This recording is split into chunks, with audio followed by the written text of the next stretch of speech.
Recording in progress. Hi, and welcome to take two of my webinar, Meal Planning, Budgeting and Chores. Um, Unfortunately, if you tried to log into my webinar last night, there was some issues with the phone line and internet in our area as they were doing some work outside. So I'm so sorry if you tried to log on and you can get on, or if indeed you were able to log on and it started late and then cut off. So I'm recording it for you now, and I will send it out to you shortly. So usually I would start off with a bit of housekeeping, but as the session is not running live, some of this won't be relevant. But I will be doing a couple of activities sections. Um, and unfortunately, obviously, as we're not live, we won't be able to do a Q&A, but feel free to message me with any questions that you may have. So this is me. I'm Vicky. I'm a certified resilience coach, and I use it to do ADHD coaching. I also have a master's in applied positive psychology, and I am currently doing a PhD in the gender differences in the diagnosis of ADHD in women and using myself as a case study. So I have ADHD, my daughter has ADHD, so I have quite a lot of knowledge in this area. So the plan for tonight or for today now is to do a quick intro to executive functions, which I do at the beginning of all of my webinars. We're talking about meal planning, budgeting, chores, and then give you some information about whether you want to work with me. So this is the model by Brown of executive function. So ADHD used to be thought of as a behavioural issue, and you probably have memories when we were growing up of that naughty boy swinging on his chair. But ADHD is no longer thought of as a behavioural issue. It is more thought of as an executive function issue. So executive function is the modern part of your brain, the where we use our imagination and are able to plan for the future.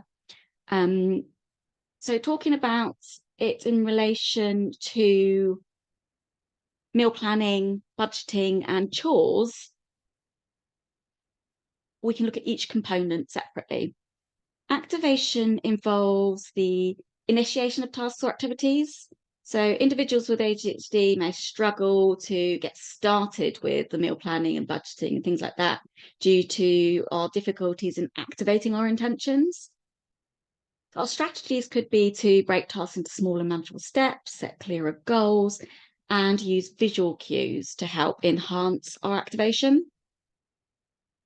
Focus pertains to sustaining attention on our tasks, and we may find it challenging to maintain our focus amidst all the distractions, and this can lead to difficulties in staying on track with our meal planning, budgeting, and chore scheduling.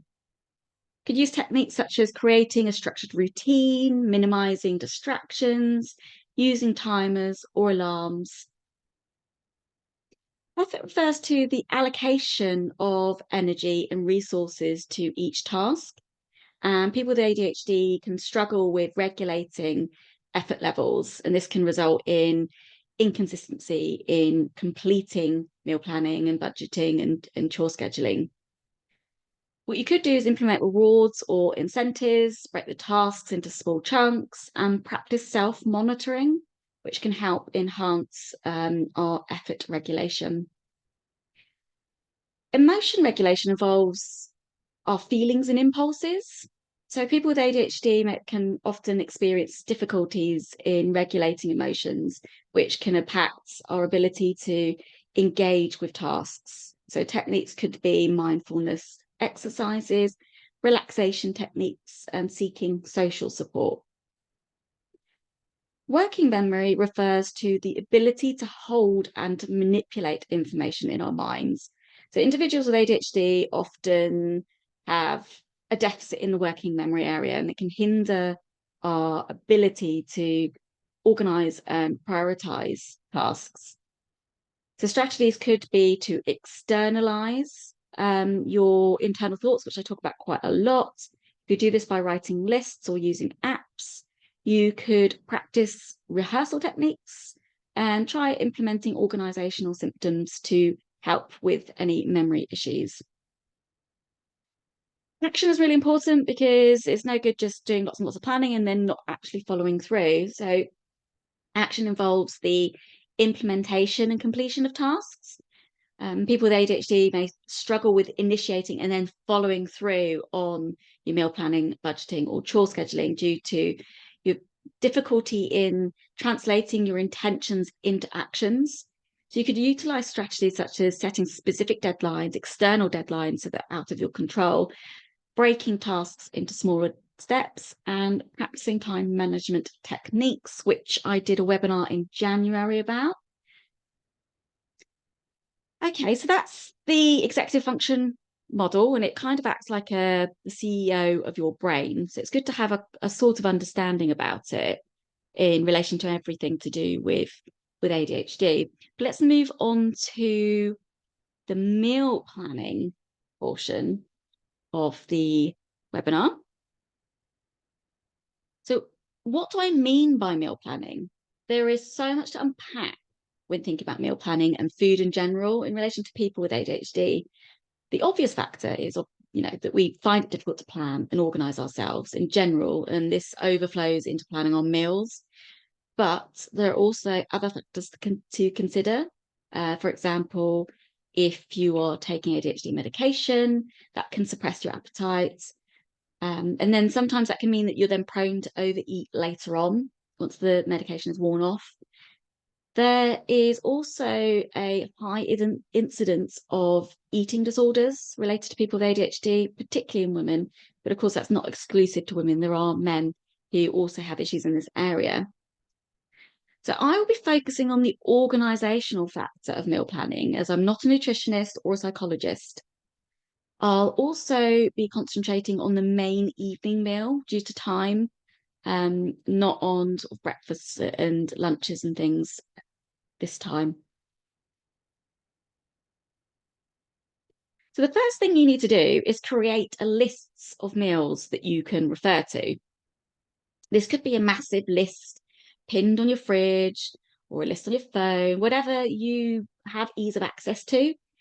In our house, we have a pile of slips of paper that myself, my husband, and my daughter, who is a massively picky eater, all wrote some of our favourite meals on. You can see it here. This is actually an activity that I did with my family on one of my Sunday planning sessions. And we wrote down some meals. You got chicken katsu, spag bowl, roast dinner. My daughter put pizza and mac and cheese and things like that. And then during my weekly family planning session, I shuffle the pieces of paper and I pick out 5 to 7 meals, depending on what our plan for the week is, because we could be doing something on Saturday and not need to do cooking or whatever. So by doing this, we are limiting the decision-making process, which can take some of the anxiety around putting a meal plan together. You do then need to obviously create the plan, which is where you would decide which meal is going to be on which night. And there are several ways that you could do this. There may be certain meals that take longer to make and need to be cooked at the weekend. So that's, quite a no-brainer. You could sit it on Saturday or Sunday.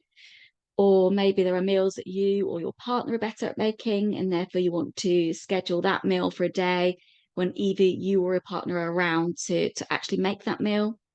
Or you can simply do what I do and just shuffle the piece of paper, pick out meals and just put them in whatever comes out first. And that's it, done for the week. Once you have decided what you're going to eat, what meals you've planned for that week, you then need to create a shopping list. What you need to do, though, is start off by doing an audit of the ingredients you already have in your cupboards, fridge, and freezer. You don't want to end up buying things that you already have, because I don't know about you, but I forget I have something.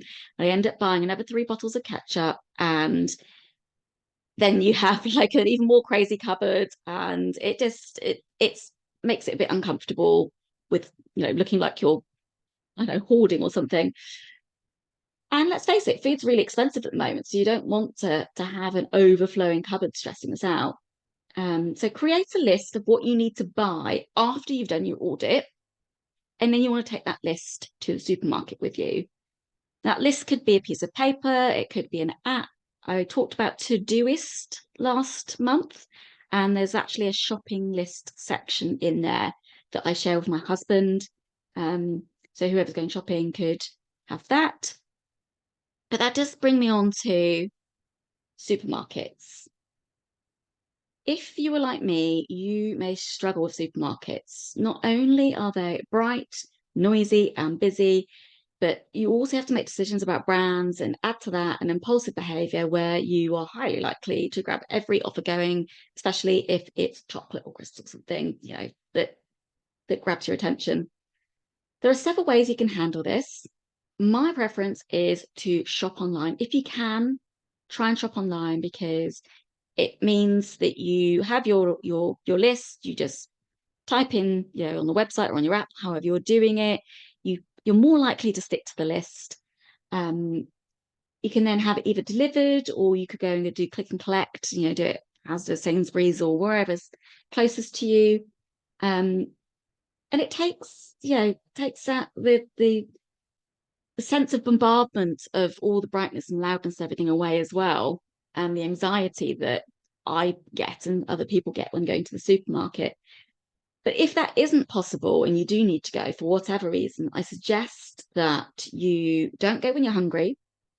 You wear headphones with a podcast or music on to calm and distract you, and you can just focus on what you are doing and just get in there, get your stuff, get out, get home, done. So there are meal planning apps. We've got 3 of them here. We've got Paprika, Tasty, and Plan to Eat. They all more or less do the same thing, that you can find recipes on there and then create a plan of what you want to eat for that week. You can add your own meals in there.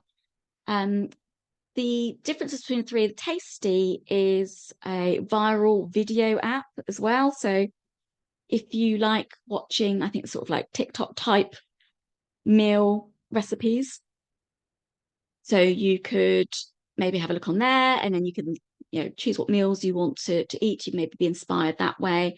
Plan to Eat has an integrated automatic shopping list thing where you plan your meals, what you want to eat, and then it will automatically create a shopping list for you, which can obviously save a lot of stress if that's something that you struggle with doing, with doing the audit and figuring out what you need to buy for each meal.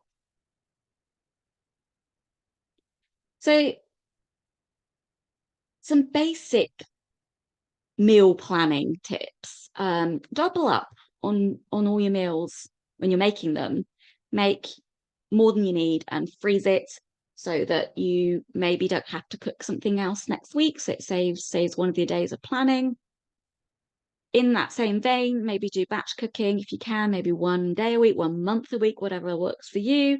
Maybe you and your children or your partner, whoever, could do, enormous vats of chili or spag bowl or something, and then just freeze them in portions. And then that takes the stress out of preparing food later on the week or month. As I said before, I really recommend you doing your shopping online if you can, but maybe you don't have an issue of going to the supermarket. So, we're all different. Use an app, as I just talked about. And I really recommend that you plan on the same day every week. So as I mentioned before, I have like a bigger, larger family planning session that I do on a Sunday for everything. But even if you're just doing meal planning, try and do it the same day every week, whatever works for you. But then you then get into a routine of, say, doing it on every Sunday, and that's what you're going to be doing, and then you can plan to do your shopping on a Monday or whatever. You need to really sort of customize all of these things to you. So now it's your turn. I am going to give you 2 minutes to write down a list of meals that you could put into rotation. So just anything that you like to eat or think would be nice and easy to make. and I will give you 2 minutes from now.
Okay, you've got 10 seconds.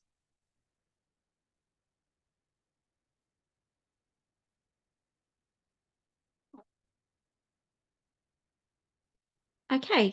Well, I hope that's just sort of given you just sort of a basic beginning of a list to give you an idea of what you could be cooking to take some of the stress off having to think every night, what am I making tonight?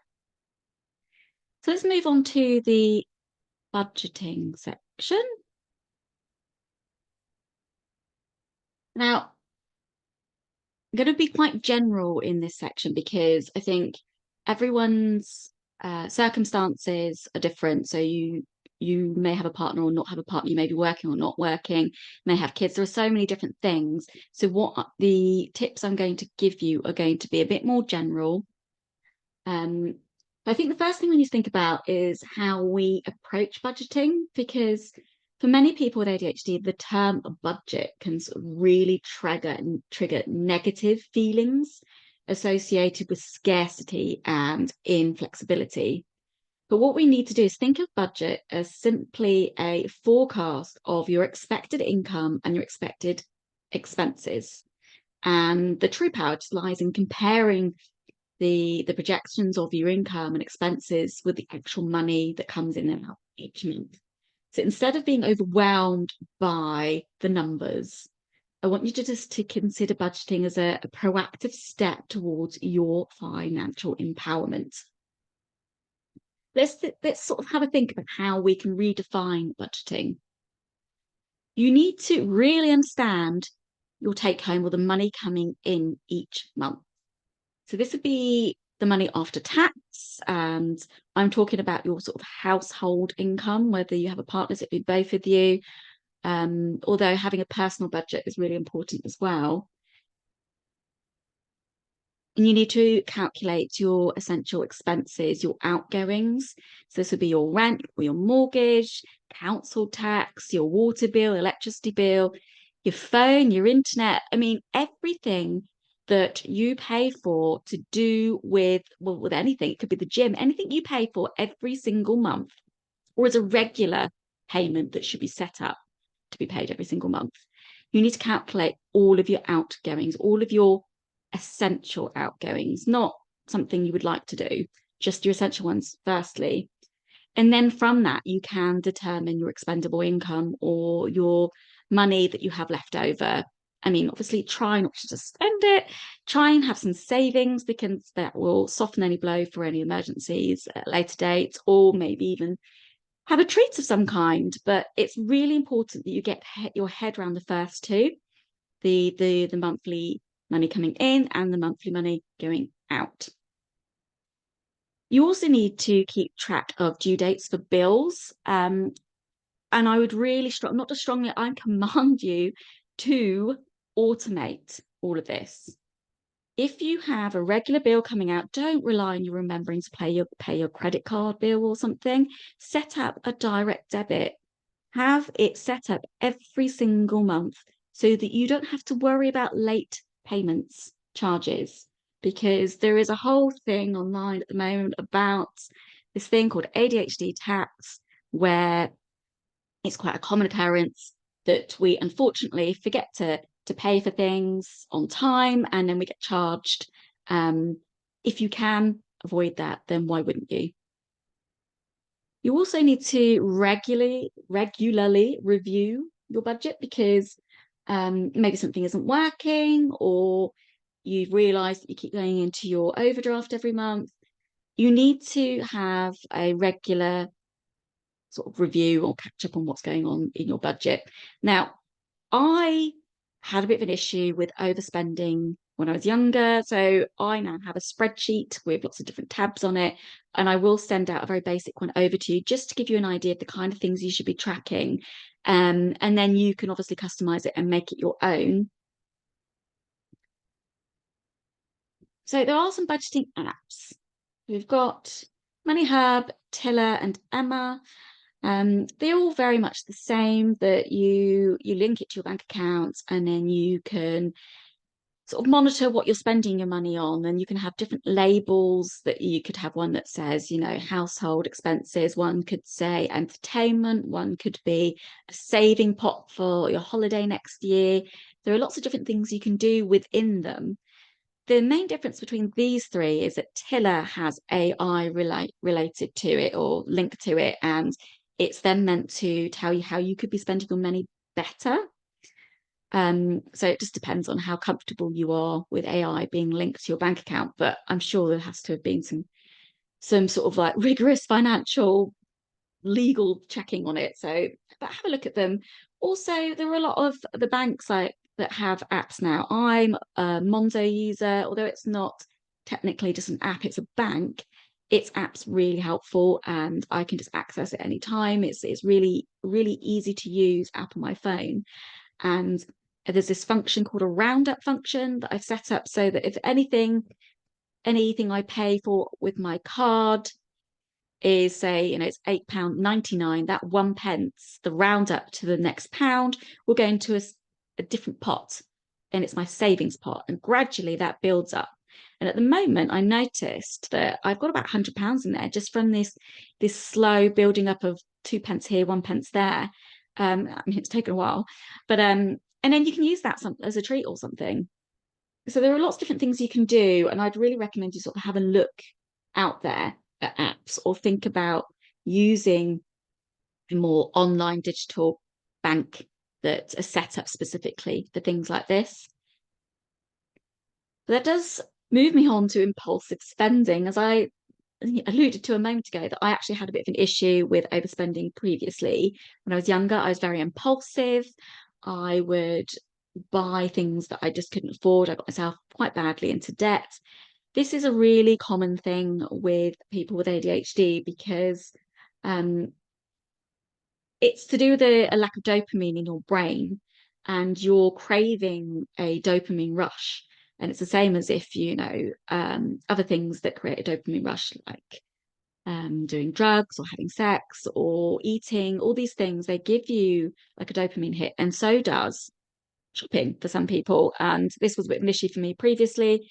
Adding into that people with ADHD tend to struggle with poor planning and organization. So it was a bit of a nightmare. So how can we help ourselves in this area of impulsive spending? The first thing I would suggest is that you have an accountability partner.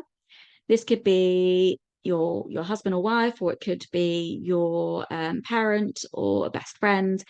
And basically anything that's a big purchase that you think you really, really desperately need, but there's something kind of niggling in the back of your brain. Maybe I should just check this, and ask your accountability partner, whether you're being unreasonable. And my husband, who is my accountability partner, will quite often say, you do not need another, I don't know, I'm really obsessed with books, so another 10 books from Amazon. But you should also be setting yourself a personal budget, which is like an allowance. And you can have a separate bank account or a separate card, or the way I do it on my Monzo account, I have a separate pot that I allocate a set amount of money to every month. And it gets transferred over there when I get my money each month. And then that money in my personal allowance pot, I can do whatever I like with, but once it's gone, and that's it. I can't spend any money on anything else unless obviously there's like an event, or we're going somewhere. And then I would speak to my husband saying, oh, I need money for such and such, and he'll, say, no, you don't, or yeah, here you go, like, and transfer some more money over, or it's the link between the personal budget and the accountability partner is quite important, but also for credit cards as well, because it's so easy nowadays just to stick everything on a credit card, and it feels like it's pretend monopoly money, and it's not. And then this is actually how I got myself quite badly into debt. Thankfully, over the years, I've managed to clear it, but it's now, um, my husband has to keep hold of our credit card so that I don't have an impulsive moment. I would suggest, if possible, not having a credit card. Why would you put yourself through that stress of having something in your pocket that you can't use?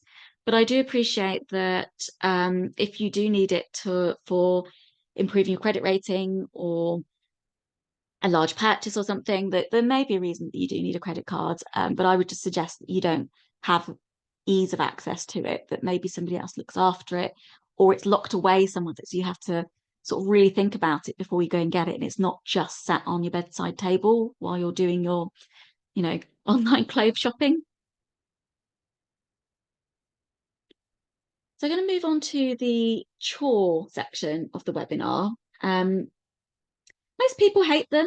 I know I definitely do, but unfortunately, everyone has to do them unless you are lucky enough to be very rich and have a live-in housekeeper. But let's face it, everyone on here is just going to be an average person, and we need to keep on top of everything in our homes.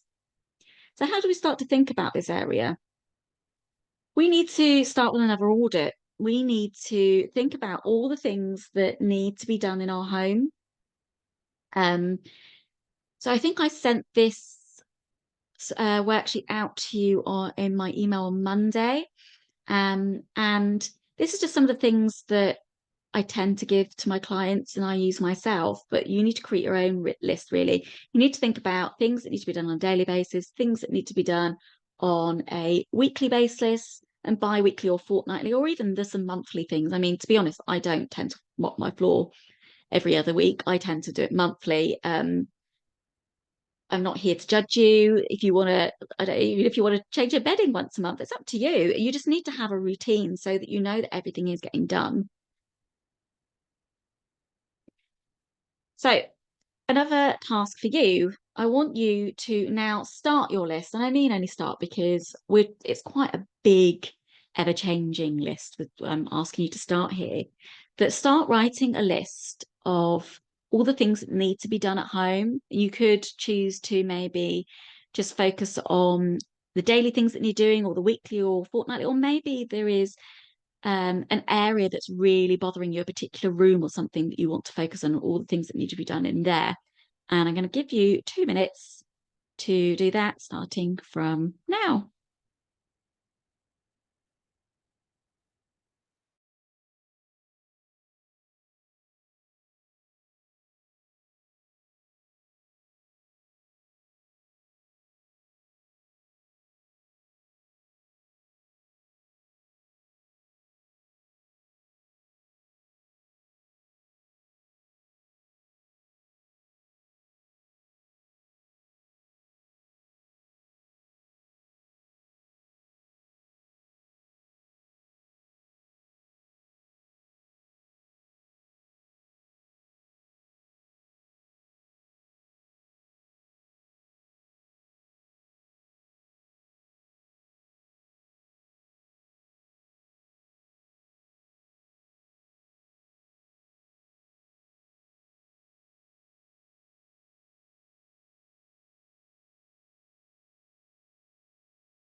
So you've got 10 seconds.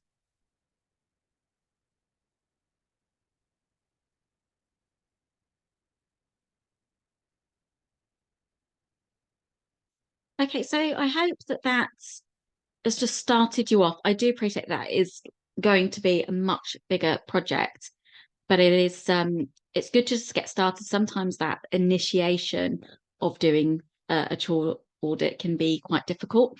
So maybe now that you've started that process, you'll be inclined to sort of go into it a bit more. So I want to then talk about delegation and a bit of flexibility because rigid schedules can be a bit overwhelming and they can lead to frustration and avoidance. And I don't know about you, but I actually feel quite trapped if something's too rigid and I feel like I have to do it. So by incorporating flexibility into chore scheduling, we can empower ourselves and manage responsibilities better. So why is flexibility crucial in chore scheduling? Well, flexibility allows for adaptation.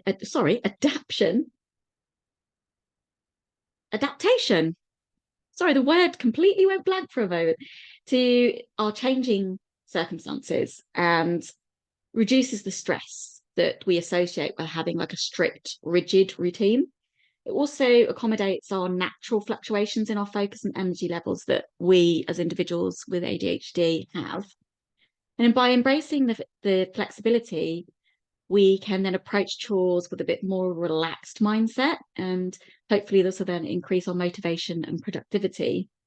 Let's explore sort of the delegation strategies a bit further so that we can alleviate the sort of burden of chores because it quite often just falls onto one person generally, and I know I'm stereotyping here, tends to be the mum or the woman in a family, um, and they tend to do most of it. And I know I'm stereotyping here, but it's the statistics show that it's more likely. But a chore schedule should be distributed fairly across everyone in the household. And I mean everyone, I mean children too. You are not doing them any favors by doing everything for them. Not only are you adding stress to yourself trying to do everything and probably really overstretching yourself and crying yourself to sleep because you're so tired, but also, one, they probably don't appreciate everything you're doing for them, and two, you need to build some sense of independence in them. And there are chores that are appropriate even for 2-year-olds. I'm not suggesting you get them to cook dinner or to load the dishwasher, but at 2 years old they could be tidying up their toys every day. So there are lots of different ways that we can do this. You could assign tasks based on an individual's strengths and preferences. So obviously this would need to be age appropriate if you're thinking about your children, but for adults, it could be that I quite like cooking, so I tend to do the cooking. My husband takes the bins out. Oh my goodness, we sound like a 50s housewife type couple, but it really isn't. Um, but you need to assign tasks based on what you're good at, who's around. That's one way of doing it. But you also need to clearly communicate. You need to communicate with each other about what your preferences are, about what needs doing. And when you're asking someone to do a task, whether that is a partner or a child, you need to clearly communicate it because as people with ADHD, we tend to not always, but our children tend to be neurodiverse as well because there is a quite clear hereditary link. So we need to be careful that we are clearly communicating. We also need to make sure that that person that we're communicating to also fully understands what we've just said. And we also need to provide support. And when I say support, I don't mean doing it for them. I mean support like project management. So my daughter is 8. She has ADHD and autism, and she gets overwhelmed very easily. So I can't say to my daughter, go upstairs and tidy your room because she just finds that overwhelming and would become quite upset by that. What I can do is say, Mummy will come upstairs and I will be in the office next to you because I'm doing something in there. firstly, I want you to put your toys away. She'll say, I've done that, mummy. Then I'll say, now I want you to do this. So you could do it that way. Or when they get a bit older and you're trying to create a bit more of a sense of independence, if using the bedroom as an example, you could create a checklist for that child. It could be, you need to make it really basic and idiot proof. Not that I'm suggesting your child is an idiot, but it's just really obvious, um, that you just have things like that: put clothes away, put toys away, clear book area. Whatever it is that you want them to do in their room, make it really clear into a checklist so that when you say, can you please go and tidy your room, that they can see exactly what it is that they need to do. And you also need to communicate to them when they should be doing it, how long they've got to do it. And you just need to really, really sort of help them along to becoming comfortable with doing these things by themselves. And you also really need to express your appreciation. When we're talking about children, it can be as simple as, some kind of reward chart. Maybe you could, well, with me, my daughter has a Go Henry account where when she completes her chores, I tick it off on the app and then her pocket money goes into her account. But if you don't want to link it to money, maybe you could have some kind of jar with beads or buttons, and every time they complete their chore, whatever it is you've asked them to do, that they put it in the jar. And when that jar's full up, they then get a treat. Maybe you take them out for the day, or they get a small toy or whatever it is. And when you come to talking about adults, you perhaps don't want to have some kind of treat jar for your husband. Maybe you do, it's up to you. But just saying thank you really goes a long way. When my husband says to me, and he knows that I'm really stressed, I'm running a webinar and I'm picking Lola up from school and she's having a meltdown, and then I still have to do, the cooking and the dishwasher, and he'll say thank you. And that really means a lot. And it's so simple. So just make sure that you show your appreciation when someone does something you've asked them to do. So you need to then create a schedule. Once you've got an audit of all your chores or cleaning things, or whatever it is that needs to be done in the home, and you have decided what everyone's strengths are, and you are going to delegate some of these things, you need to create some kind of visual chore chart that is easy to modify. It could be, as you see here, this is just, I think I sent this out to you on Monday in the email. This is just a blank template for you to do yourself. But you could also have a whiteboard or a blackboard. You could have, maybe get your child to do a really colourful schedule that you pin on the fridge. It needs to be somewhere that everybody can see it. Now, my husband got some blackboard paint and painted one of the walls in the kitchen a couple of weeks ago. So now we have this space in the kitchen where we can write in chalk what's going on that week. And we have different colours allocated to each of us. So just from a glance, I can look up and I can see what's scheduled for the week, what we should be doing in different colour chalk. You could do this for a chore planner. Also, there are places, Etsy, I think, do some really lovely personal like whiteboards and blackboards that might have the Leany family on it or something. If you're looking for something that might be, nice looking, sometimes you don't want just a piece of paper stuck to your fridge or your wall, so you could sort of make it an art feature or something. So when you're doing your chore planner, you've got your what chores need to be done: dishwasher, laundry, tidy toys. Got me, my daughter, my husband along the top, and then what chores have been allocated for us to do. That's just a really simple, basic one, obviously. And then in terms of doing the chores, there's different ways you can do that too, but you could use timers, you could do reminders. Maybe it's a case of certain days for things, but not times. You really want to try and create sort of a promotion of focus to prevent overwhelm. So it could be that every day when your daughter gets back from school, she does something. Find something that some way you can make it as easy as possible. You also want to schedule sort of regular check-ins with people that are doing some of their chores, maybe, particularly with with neurodiverse children, you can ask them to do something and then they end up skipping off down the hall doing something else, and just in a gentle way. How are you getting on with what you're meant to be doing? And also, you need to regularly check in on how the whole sort of schedule is working. Maybe something isn't working. Maybe it's the wrong person's doing a chore, or it shouldn't be done on a certain day. So just have regular check-ins after you've been doing it for a month or two to see how it's working, and then you can sort of change things up a little maybe. So the importance really is to make sure that everybody takes responsibility for chores in your home, because it shouldn't be just on one person. Um, so yeah, that's kind of how we do it, and how I think it's a good starting point for anyone creating a schedule. Then there are some chore apps. So we've got Toady, and my goodness, I've forgotten the name of the one in the middle, and Sweepy. But basically, there are so many. If you just go and look in, on your, app section of your phone, whatever kind of phone you have, and they're all very much the same. They just, allow you to make a list of all of your different chores and cleaning things you need to do that you've created in your audit. It may also give you some ideas of things that you haven't thought about in your audit. And then you can create a schedule and alerts and various different things. And I think some of them you can even allocate them to people, and you could have other people link to it.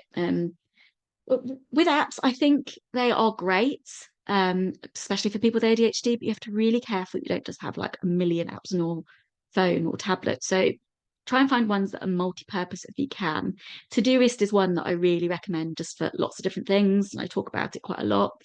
Um, and apps are really a personal thing, and I think you just need to experiment and try them out, see what works for you, because at the end of the day, we all have different circumstances and we have different things going on, and our ADHD symptoms affect us all differently. So all the things I talk about, it's really important that you sort of take the things that work for you, forget the things that don't, and sort of customize and make things work the way you want them to. So a summary of the things I've talked about in this webinar are to have loads of meal ideas ready, so that you're not stressing every day about what am I making for dinner tonight. And that links into, obviously, you need to make sure that you've done the shopping to make that meal. So doing an audit of your ingredients, making a shopping list, and if you can, shop online or go to the supermarket, but make sure you're prepared. Thinking about budgets, have a personal budget or allowance, and making sure you have an accountability partner that can make sure that you don't impulsively spend. Make sure you create schedules and you delegate, that it's not all just on you. And as I said, it's very important your children are involved in all of this. And make everything visible and easy. If something's there and you see it every time you walk past the fridge or the front door or wherever you keep your plans and schedules, then you're more likely to adhere to it. So just make it easy, make it visible, and be kind to yourself. And I think it's really important that we give ourselves a bit of a break, because I think we are so used to seeing all these images on Instagram and various other places of these perfect lives. And I can assure you they're probably not perfect. Behind closed doors, that person's probably tearing their hair out or crying under the stairs with a chocolate biscuit. So we need to be a bit kinder to ourselves. We need to lower expectations. We don't need to be living in a share home. We don't need to be eating, gourmet 3-course meals cooked from scratch every night. Just do the best you can, and that is good enough. So if you like the things I've talked about and want more, I am launching my very first online course on Monday, and I'm so excited about this. So this is my family organization blueprint. So you will have heard me refer to my weekly family planning session that I do every Sunday, and this is something that's been a complete game changer for me and my family. So every Sunday we get together, we look at what's coming up the following week. We do our meal plan. We look at, if is there anything to do with childcare? Are there meetings that are happening that we need to be prepared for? Basically, planning for everything that's going to happen the following week. And people have been asking me how I do it. So I've distilled it into a plan, into a course, to your own blueprint to make it work for you. And I'm so excited. And so it's basically going to be 3 sections about preparing for your session, sorry, actually doing your planning session, and then it's going to be about actioning your planning. There'll also be some bonus videos in there about how to do a meal plan properly, how to set up a proper chore schedule, and there will also be a video about how to get your child to help with the organizational plan, but also with being part of the schedule with your chores and what's sort of age appropriate chores, etc., and stuff like that. So it's launching on Monday. I will send you out a link. It's going to be 50% off for the first 7 days, and then it will be going up to £29. So really hope that some of you will try it out. Let me know what you think. Also, I have my ADHD hers community. So a little play on ADHDers and hers. It's a Facebook group that I have for women with ADHD, and I share tips and encouragements for other women who also have ADHD. And you'll find a link to this on the bottom of my email signature if you want to sign up. These are my upcoming webinars. And next month, I have my roller coaster of being a woman with ADHD, so obviously specific to women's experience of having ADHD. And then in May, mastering your emotional regulation, because this is quite a big issue at the moment that's being discussed more, that we have very heightened emotions, which also then links onto the one I've just put on this week on Eventbrite, rejection sensitivity and self-compassion, because we are so hard on ourselves. And this is something I actually felt when everything went wrong with the webinar last night, and I felt really rubbish. So it was quite interesting to then have to use some of these techniques on myself last night and this morning when I sent out my newsletter, and just use it as an example of how things go wrong sometimes and how we can deal with those uncomfortable feelings of feeling like we're rejecting ourselves or criticizing ourselves, or feel like other people are criticizing or rejecting us, and how we can be more compassionate towards ourselves. This would usually be our live Q&A. So just take the opportunity that if there's anything you want to ask me, I'm very friendly. Just message me and I'll see what I can do to help. And thank you very much for listening and sticking with me to the end. Thank you.